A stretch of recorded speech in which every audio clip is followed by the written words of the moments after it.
नमस्कार दोस्तों, आप सबका स्वागत है अपने YouTube चैनल बेस्ट स्टडी 2020 में। 6 मार्च 2024 डेली करंट अफेयर से रिलेटेड सारे क्वेश्चन आपको इस वीडियो में देखने को मिलेंगे।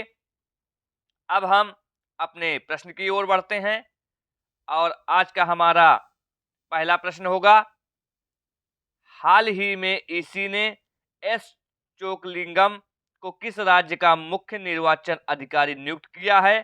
तो महाराष्ट्र सरकार ने स्वास्थ्य और शिक्षा के क्षेत्र में एआई उपयोग के लिए गूगल के साथ समझौता किया है। महाराष्ट्र सरकार ने मुख्यमंत्री वयोश्री योजना शुरू करने का फैसला किया। 27वें राष्ट्रीय युवा महोत्सव का आयोजन नासिक में किया गया और महाराष्ट्र पुलिस का नया डीजीपी रश्मि शुक्ला को नियुक्त किया गया। अब हम अपने अगले प्रश्न की ओर बढ़ते हैं। हमारा अगला प्रश्न है, हाल ही में भारत और कौन सा देश डिजिटल पेमेंट कॉरिडोर का उद्घाटन करेगा? इसका आंसर है नेपाल। बहुराष्ट्रीय सैन्य अभ्यास शांति प्रयास 4 नेपाल में शुरू हुआ है। नेपाल के तमांग समुदाय ने सोनम लोसार के अवसर पर नया साल मनाया। नेपाल अगले 10 वर्षों में भारत को 10,000 मेगावाट बिजली का निर्यात करेगा। आधिकारिक तौर पर समलैंगिक विवाह पर पंजीकरण कराने वाला पहला दक्षिण एशियाई देश नेपाल बना है। दोस्तों, अब हम अगले प्रश्न की ओर बढ़ते हैं। हमारा अगला प्रश्न है, हाल ही में ब्रिजेश मेहरोत्रा को किस राज्य का नया मुख्य सचिव नियुक्त किया गया है? तो बिहार में 3 दिवसीय नागी पक्षी महोत्सव शुरू हुआ है। नंद किशोर यादव को बिहार की विधानसभा का अध्यक्ष चुना गया।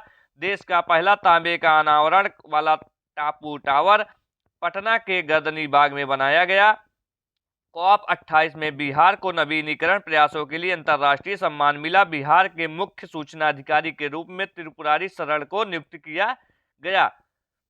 अब हम अगले प्रश्न की ओर बढ़ते हैं। हमारा अगला प्रश्न है, हाल ही में किसे महाराष्ट्र भूषण पुरस्कार 2024 मिला? तो डॉक्टर प्रदीप महाजन को 58वें ज्ञानपीठ पुरस्कार से गुलजार और राम भद्राचार्य को सम्मानित किया जाएगा। अब हम अगले प्रश्न की ओर बढ़ते हैं। हमारा अगला प्रश्न है, हाल ही में दुनिया की पहली जेट सूट रेस का आयोजन कहाँ किया गया? तो दुबई में। अब हम अगले प्रश्न की ओर बढ़ते हैं। हमारा अगला प्रश्न है, हाल ही में स्पीड पेट्रोल के लिए बीपीसीएल ने किसे ब्रांड एम्बेसडर बनाया है? तो नीरज चोपड़ा को।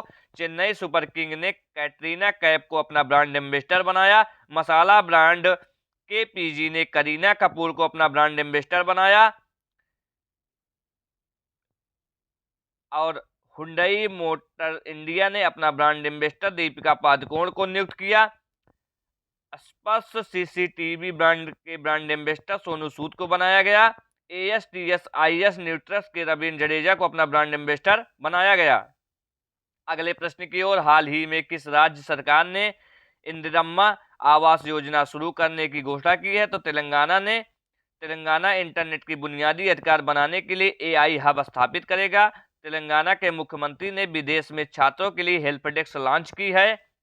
तेलंगाना सरकार ने प्रजा पालन कार्यक्रम शुरू किया गया। तेलंगाना सरकार ने महिलाओं और ट्रांसजेंडर के लिए मुफ्त बस यात्रा शुरू की है और तेलंगाना में सेंट्रल ट्राइबल यूनिवर्सिटी बनाने में विधेयक संसद ने पास कर दिया है। दोस्तों, अब हम अगले प्रश्न की ओर बढ़ते हैं। हाल ही में फ्लिपकार्ट ने किस बैंक के साथ मिलकर डिजिटल भुगतान सेवा फ्लिपकार्ट UPI लॉन्च की है? तो एक्सिस बैंक के साथ मिलकर। अब हम अगले प्रश्न की ओर बढ़ते हैं। हमारा अगला प्रश्न है, हाल ही में बिम्स्टेक का 5 दिवसीय संकाय विनिमय कार्यक्रम कहाँ शुरू हुआ है? तो ढाका में। अगले प्रश्न की ओर बढ़ते हैं। हमारा अगला प्रश्न है, हाल ही में किस राज्य की सिल्वर फिलिग्री को GI टैग मिला है? तो उड़ीसा। अयोध्या के बेसन के लड्डू को GI टैग मिला है। उड़ीसा के रेड आर्ट चटनी को GI टैग मिला।